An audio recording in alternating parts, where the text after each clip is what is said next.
June 27th to the 29th. Hope to see you there.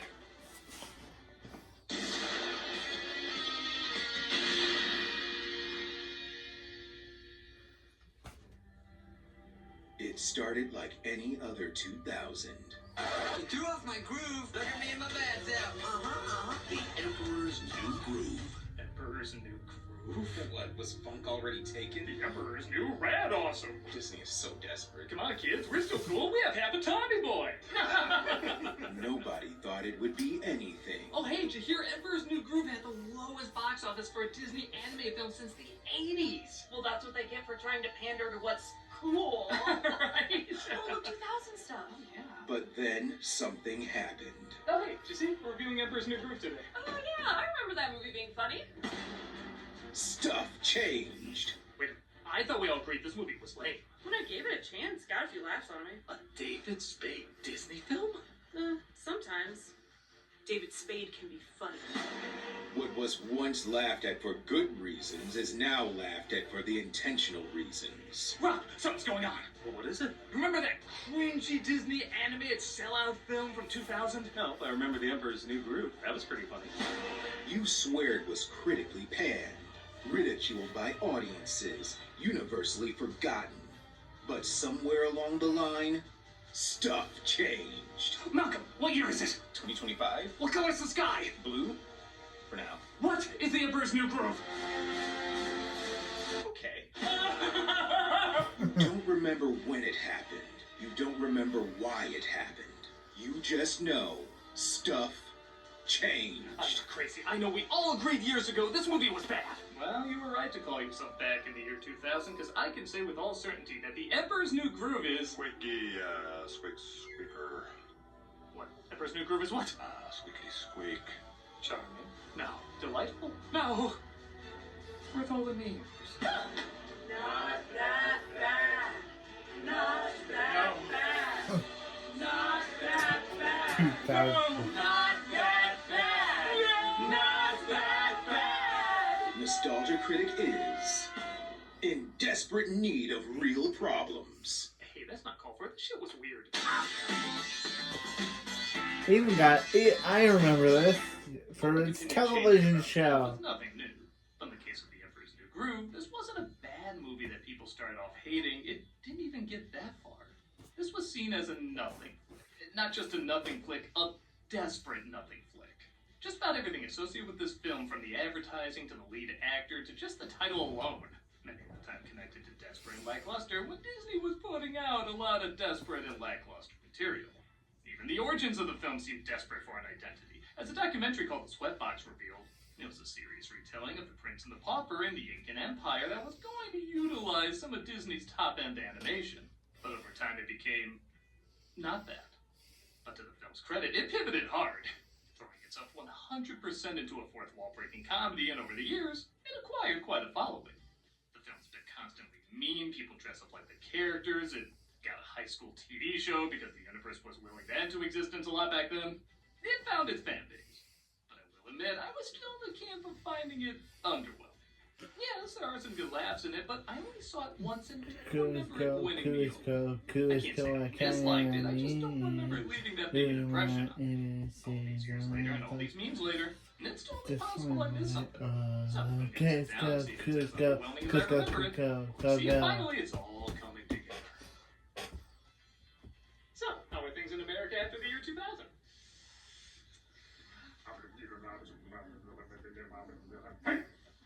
This is probably for the best.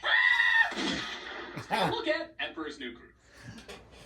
It starts off with David Spade playing our hero Kuzco, and I can't be alone in saying, as someone who's only seen this movie once, it is so hard not to call him Couscous, showing the terrible fate that he's going through. Pretty pathetic, huh? Well, you'll never believe this, but that llama you're looking at was once a human being. No, he wasn't. He was David Spade. Yeah, I'll just say it. Your enjoyment of this movie is gonna weigh heavily on what you think of David Spade. And I'll be honest, he's just not my thing. I don't hate him or anything. I don't even dislike him. I've seen him on interviews and everything. He's got a lot of talent. It's just his particular style of smarminess doesn't make me chuckle much. Like, you know those comedians who don't always need good writing, their delivery alone can make anything funny? David Spade needs good writing. Okay, this is the real me. Not this. This. Not this. Winner, loser. Like, this is our strong opening joke, I guess. Oh, look at me. That's me as a baby. Cool.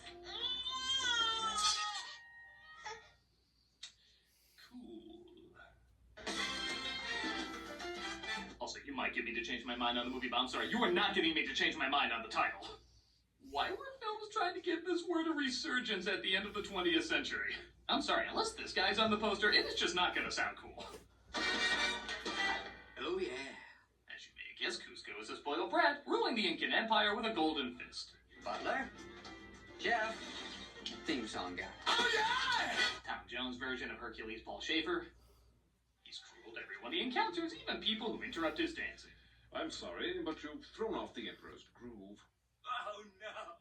You were saying? Ah, yes, Groove and Riverdance this time period really didn't want to let go. That inability to move on should only be reserved for online creators. It is time for you to choose your bride. After how we see Disney designs their princesses. Hate your hair. Not likely. Yikes. Let me guess, you have a great personality. And okay, that reaction's pretty great. We're introduced to Pacha, played by John Goodman, who's there to see the Emperor after a quick conversation with Old Man Piglet. I threw off the Emperor's groove. Don't turn off his groove! Okay. Where's the groove? Hey. I wouldn't have imagined that's the one actor to make that word funny. Good job. We're introduced to the Emperor's advisor and her bodyguard, Yzma and Kronk, played by Eartha Kitt and Patrick Warburton. You were doing it again. Doing what? Doing my job. I've come to stop you from stealing The throne? No, the movie. You're clearly the funniest part of it. Yeah, it probably comes as no surprise, but Yzma and Kronk are probably the funniest duo in Disney history. Yeah, move over Mike and Solly, to hell with Timon and Pumbaa. The hell they get on the list? But some genius in casting knew teaming up these actors who are complete opposites would be comedy gold. Remember how he said some people can make anything funny? You are listening to two of those people. Take it, Kronk. Feel the power. Oh, I can feel it. On top of that, their animation is stellar. The comedic timing for their slapstick is some of the best out there. All stemming from Yzma's intelligence and weak body, clashing with Kronk's strong physique and peanut brain. The poison for Kuzco. The poison chosen specially to kill Kuzco. Kuzco's poison. That poison. Yes, that poison. These characters are so well laid out, not only does Yzma have comically long nails, but her eyelashes have comically long nails. Who thinks of that? Whoa, look at these wrinkles. What is holding this woman together? So you know how these stories go. The Emperor is selfish, but for some reason doesn't put together the obvious villains are trying to take over his kingdom. By the way, you're fired. Alright, that's kind of refreshing. And we see Pacha has a meeting with Kuzco. You got a pretty sweet little setup there on top of that hill, don't ya? I just needed an insider's opinion before I okayed this spot for my pool. Correct me, but he is Aladdin shrunk in the wash, right? I guess I do kind of like they make their main characters so evil, even the villains look friendly by comparison. Welcome to Kuzcotopia, my ultimate summer getaway. It's my birthday gift to me. It'll cost the equivalent of one Disney anything. Pacha is crushed. His village is about to be crushed, and speaking of crushing, Yzma is doing the same with statues of Kuzco's head, plotting her revenge. Does he, a little to the left, have any idea of who he's dealing with? Okay, if you watch the documentary, this is pretty much how the development of the movie went. Pull the lever, Kronk. Wrong lever! Why do we even have that lever? Who even thought to make the crocodile bark? Every scene with them, I just discover more and more comedy. I'll just poison him with this. Our moment of triumph approaches. I'm gonna sing a fantastic song that'll get cut because it didn't match the original story. Seriously, just change the lyrics. That song should be in this. I am one hungry king of the world. Despite firing them, Kuzco accepts Yzma's invitation to dinner because he literally can't imagine anybody disliking him. So, he seems nice. He is. So you may have noticed this movie, by Disney standards, is a little cheap looking. Ironic because this actually did cost more than usual. A lot of that is probably due to the retooling, as, again, when you know the production's history, it's amazing it even made it to a release date. But the film thankfully does embrace its cheapness. If it can't be expensively epic, it can at least be comedically stylized. So, what are you gonna do? I mean, you've been around here a long time. I really mean a long time. They plan to poison him, but he instead turns into a llama, and the reason is pretty hilarious. Let me see that vial. You know, sometimes a good Mad magazine fold-in is all you need. Yzma orders Kronk to dispose of the Emperor and... Guess where I am right now? Uh-huh. In the bag. Stop talking over their scenes. You do not interrupt Patrick Warburton's voice whenever it's doing anything! Case in point, Kronk gives second thoughts about drowning him, resulting in a routine that's been done to death, but again, some good acting and odd reasoning give it a fresh spin. Number one, look what I can do. What does that have to do with it? No. He's got a point. Hear me out. I think the Angel and Devil need their own Disney Plus show. He decides to save them, but accidentally tosses him in Pacha's cart, who doesn't know how to tell his family their whole village is going under. 2 seconds here. I'm the one in the car, remember? This story's about me, not him. Is it too late to red pen David Spade's character out of this? Again, I can't even pretend I hate him, but after these two, it's kind of like having KFC after Popeyes. You're just gonna notice what doesn't work more. No touchy. Pacha finds Kuzco in his bag, and Kuzco assumes that Pacha's the one who kidnapped him and turned him into a llama. Oh, wait. I know you. You're like half my act in the 90s. You look good, all things considered. I want to get out of this body, wouldn't you? Now let's go. Pacha says he'll get him back to the palace if he agrees to build a summer home somewhere else. Cusco refuses and tries to make his way back by himself, but finds the jungle is far more dangerous than he thought. Okay, I gotta get 2 points. No kid's gonna understand a fly reference. Funny enough, the most threatening animal in the jungle seems to be a squirrel.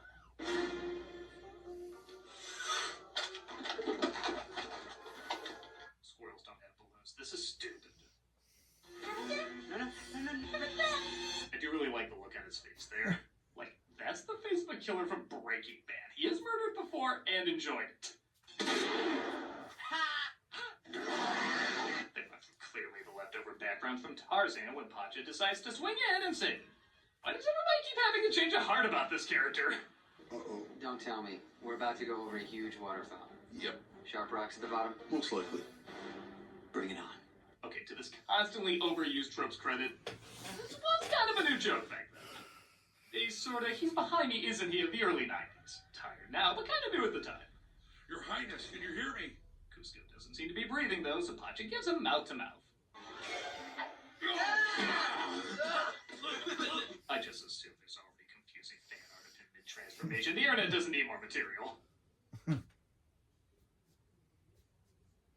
Come watch me play Resident Evil 2 every Friday on Twitch. I've never played a Resident Evil game before, so it should be pretty fun. We also have content 5 days a week. Hope to see you there. Kronk accidentally lets it slip that Kuzco might still be alive, so Yzma says they have to journey to the forest to finish the job.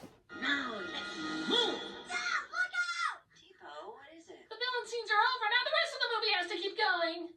Pacha's kid said he had a dream about his father being in danger, and he isn't far off. As Kuzco agrees not to destroy his village, but quickly renades when he thinks he's made it home. You're gonna leave me here? Well, I was gonna have you in prison for life, but I kind of like this better. Again, this guy is so unlikable, but I will admit it is a little refreshing seeing a Disney lead be this awful. We really do need Moana cooking the chicken or something. The bridge collapses, so they have to find a way back up the hill. Push against my back, and we'll walk up the hill. Ow! You did that on purpose. Okay, a funny line delivery I have. It only took 40 minutes, but we got there. You know, it's a good thing you're not a big fat guy, or this would be really difficult. That's another great delivery. Is this where finally Hunter Biden's in? It gets really funny. Jesus wasn't walking around in a robe with no underwear hanging out with prostitutes. I think he was.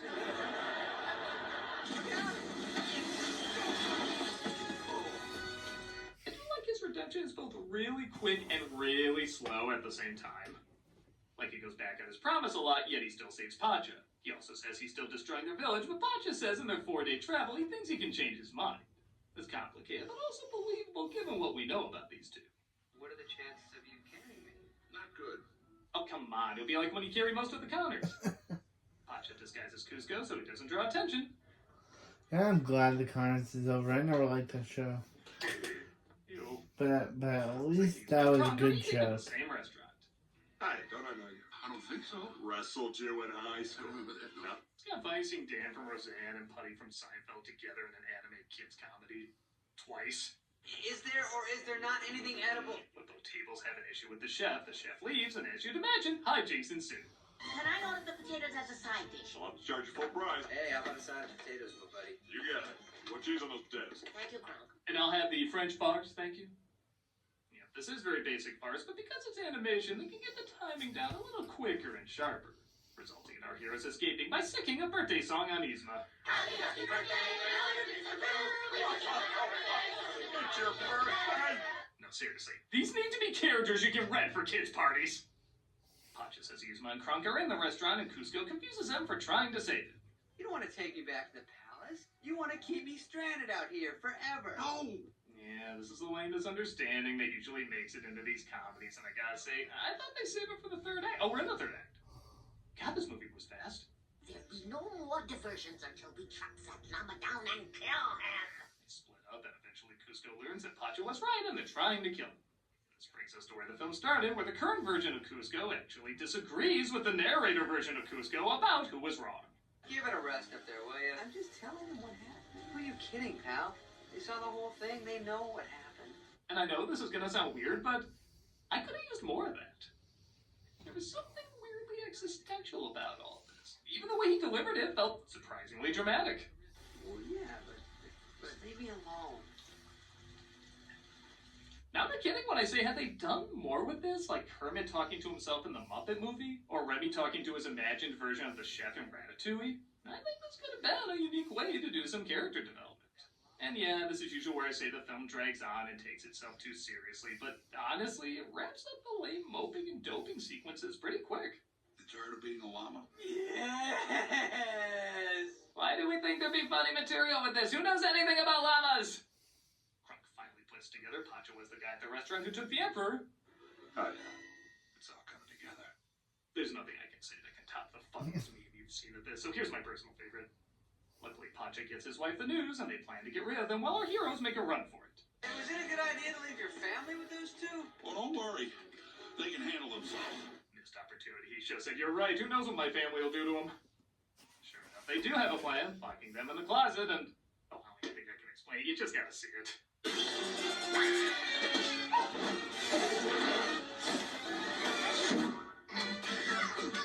That is some of the funniest Disney animation since Hook and the Crocodile. And I know I had my complaints before about character and being invested and some of the humor not working, but I am not kidding. Literally, the last 15 minutes is nothing but jokes. It's like they shrugged and said, yeah, sorry about the emotional moments. Disney had us put those in because parents would complain there need to be a lesson. We're literally gonna do nothing but make you laugh for the rest of the movie. And it is really good at it. The last chunk of this movie is damn hilarious, with them chasing each other around the kingdom and making it back to the castle. You want proof they just don't care and they're only going for the humor? Look at this when the villains make it back to the castle before them, despite being miles behind. How did you get back here before us? How did we, Kronk? Well, you got me. By all accounts, it doesn't make sense. I love they had an hour of character building and they're just like, screw it, let's just make them laugh. I've just never seen a Disney film do that before. Not only is this last third really funny, like the most consistently funny stuff in the film, but it actually kind of makes up for the weaker moments earlier, because you could argue it was building all that up just to not use it and acknowledge it doesn't really matter. You can argue it's not the best storytelling, but it is some great joke telling. There's even a good wrap-up to the Angel and Devil gag. It didn't even need a wrap-up. Sorry, I'm late. What I miss? Well, Yzma just tossed me this knife and asked me to, take them out. And then this... Got to Russell Crowe saying, the Angel, he never ages! Even when the film has a perfect outlay, they could have killed off Yzma here. They're like, nah, we got some more jokes we want to try out. Ah, great. Now it's home on the rage. Hey, I've been turned into a cow. Can I go home? You're excused. Anyone else? No, we're good. Christ, when did this get so consistently funny? The film suddenly catches fire and nothing can put it out. My only issue when Yzma takes the potion, you totally could have done a Catwoman joke here. Is that my voice? Is that my voice? Oh well. She gets the potion that can turn back into human.